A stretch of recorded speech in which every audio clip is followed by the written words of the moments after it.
Now, CLSA believes India is a safer domestically driven market for investors in global turmoil. NDTV Profit's Charu Singh spoke to Alex Redman of CLSA to understand the change in company stance on FII's positioning in India versus China.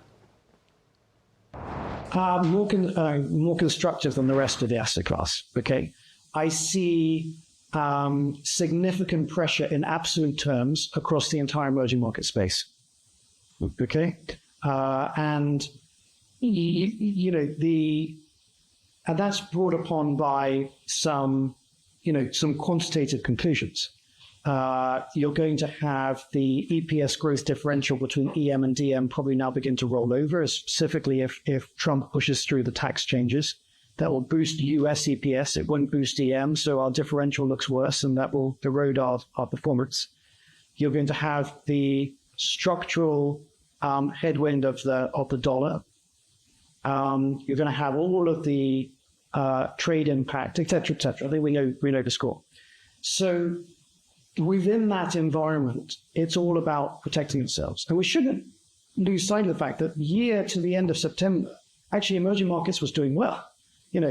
China actually, even though it all came in September, was up 25%. India was up 25%. Taiwan was up 27%. Malaysia was up 26%. With the exception of Brazil and Mexico, EM, I think, having a stunning year. The problem is that will now be lost because by the time you get to year end, the overall 2024 calendar year will mask the fact that you had a really, really good 3 quarters. So momentum has turned around. It is now all about protecting yourself within an EM portfolio. Global funds will just basically withdraw, although as you can see from the chart I showed up earlier, they never really came back anyway because they only really deploy new, fresh capital into emerging markets when they're convinced that the dollar will begin to weaken, and that hasn't really happened, okay? But for that dedicated emerging market money, it's now all about trying to find moats and protecting your cash.